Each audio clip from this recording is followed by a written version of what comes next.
2, que é o tal do medo do desconhecido, que acontece muito. Eu fui fazer um processo seletivo para professor particular de matemática. Foi meu primeiro emprego. E nesse processo seletivo, eu fiz ele com outros amigos meus da época que tinham passado lá na UNB também. Amigos que não gaguejavam, o Vitor, Rodolfo, os caras que sempre falaram muito bem. E eu, caraca, eu nunca fiz um processo seletivo e ainda nunca fiz um processo seletivo com amigos. Então era uma situação duplamente desconhecida. E foi um momento de uma trava tão grande. A pior sensação que eu tive na minha vida, se vacilar. Porque eu fiquei tão receoso com aquele evento. Nossa, mas eu nunca participei disso, eu nunca participei disso, eu nunca fiz isso, eu nunca fiz isso. Como é que vai ser? Quando você vai passar por uma situação que você nunca passou antes, o medo do desconhecido vai aparecer. Não é uma escolha. Isso está programado no nosso DNA. Quando uma situação que a gente nunca passou acontece, a gente vai buscar o quê? Previsão de cenários sobre o que a gente pode fazer naquela situação para sobreviver, para falar bem. E assim vai. Então, a gente quer uma certeza, né? Essa segurança aqui que a gente quer antes de acontecer é uma ilusão. Não tem como ter certeza de nada. Porque você nunca passou por ela, como é que você vai ter certeza? Mesmo se você já tiver passado, vai ser um novo processo seletivo. Não, ser um novo processo seletivo, outro examinador, outros competidores, outro Pedro, outro Gabriel, outro Joesley, que vai estar lá, porque você vai querer controlar e ter certeza de algo. Se entrega, deixa fluir. Chega lá, você vai aplicar as técnicas, você vai ficar relaxado, você vai ficar confiante, você não vai ficar tenso. Se ficar tenso, você vai saber acolher, você vai se aceitar, você vai se permitir falar mesmo assim. E aí vai. Depois do medo do desconhecido, tem o tal do não posso errar.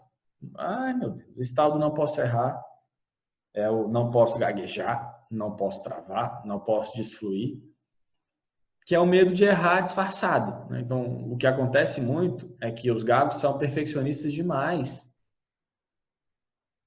Eles querem ter a fala 100% fluente. Travei aqui no ar, mas eu falei meia hora fluente. Cara, puta, travei no ar, que merda, seu idiota, você não fala bem, você não vai, fica se remoendo.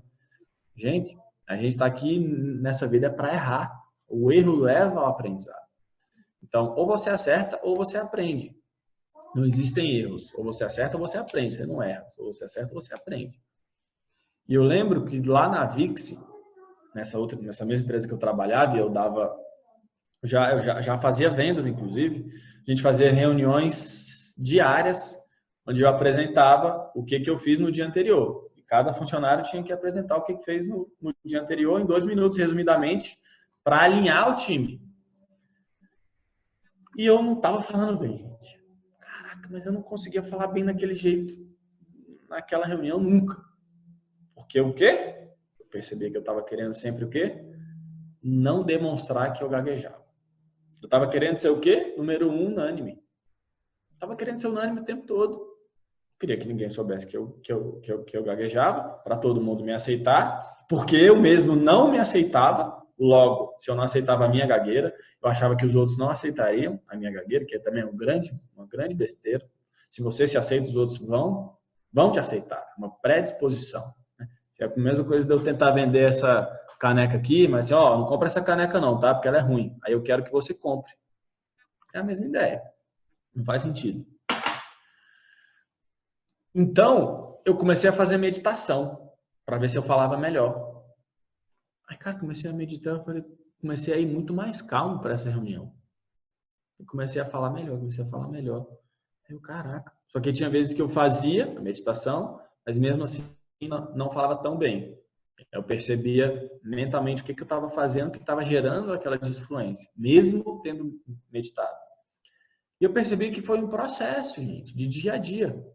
Um pouquinho por dia eu fui me conhecendo mais, eu fui melhorando mais. Eu venho e trago a filosofia do 1% por dia.